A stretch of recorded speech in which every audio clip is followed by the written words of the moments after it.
Assalamualaikum warahmatullahi wabarakatuh. Saya Yudi Pramuko, tukang donat dari Parung Youtuber tertua di semesta.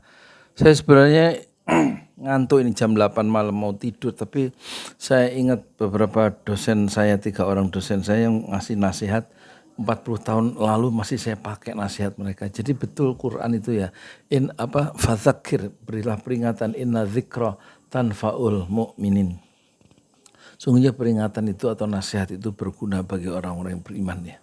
Pertama nasihat dari Az-Zumardi Azra, waktu itu masih Dr. Andes, dosen saya waktu saya semester 1 ya, filsafat Islam atau filsafat Barat. Dia mengatakan di depan kelas ya, saya masih ingat, itu di sebelah kiri pojok ininya, meja dosennya.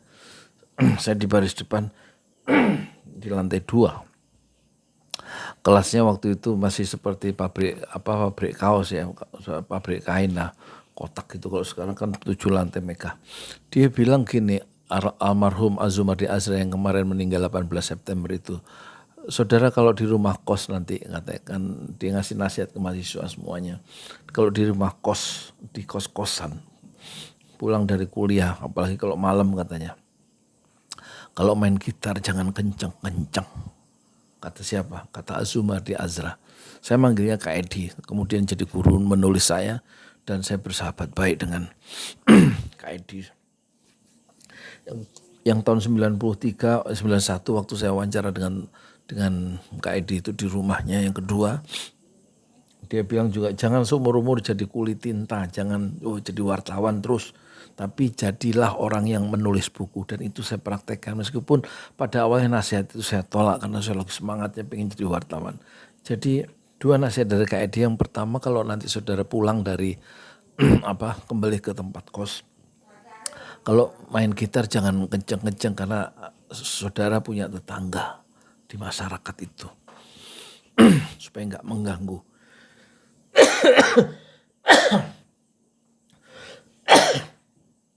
Itu ucapan yang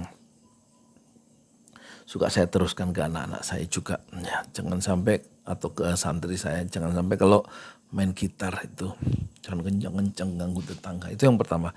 Yang kedua, Dr. Andes Amir Abian ya, nggak tahu apakah beliau masih ada atau enggak. Dia mengatakan gini, saudara nanti kalau jadi pendidik, kalau ngadepi anak-anak santri atau siswa itu, kalau setiap ketemu diulang bacaan Al-Fatihahnya, meskipun kelihatan sudah betul, diulang terus. Setiap ketemu dengan anak itu diulang, baca Fatihah sebelum baca yang lain. Nah itulah yang saya lakukan setiap maghrib kalau saya ngajar ngaji anak-anak yang mau setoran hafalan surat pendek kayak apa kayak ya, itu selalu sebelum ngaji Quran atau sebelum nyetor hafalan itu saya minta mereka satu-satu nyetor hafalan surat Al-Fatihah.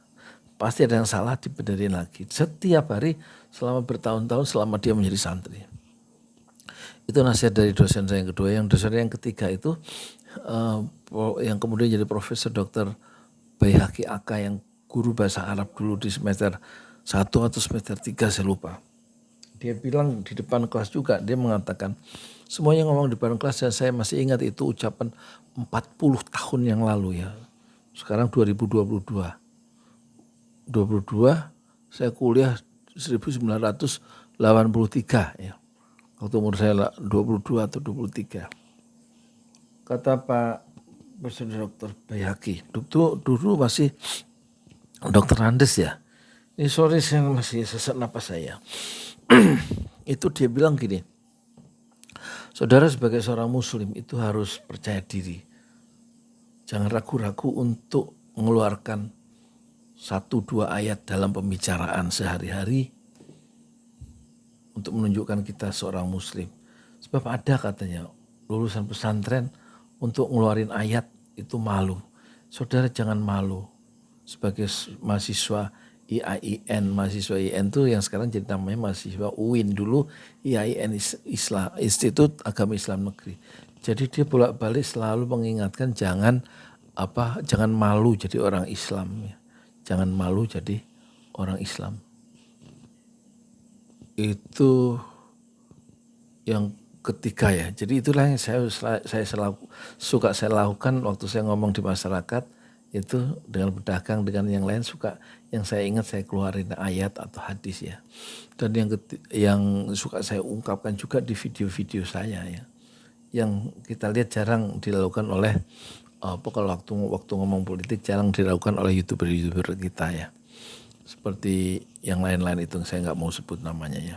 Dan yang keempat, dosen siapa yang orang Aceh itu, dia mengatakan di depan kelas juga waktu saya ikut di sebuah kelas, saya sebagai mustami, sebagai mahasiswa pendengar di fakultas lain yaitu di fakultas adab ya. Di sebelah sana ada calon istri saya. Dosen itu namanya siapa saya lupa, orang Aceh, dia bilang, saudara nanti kalau jadi juru dakwah, jadi dai katanya, itu kuncinya satu kalau jadi dai itu, yaitu saudara harus yakin terhadap ajaran Islam.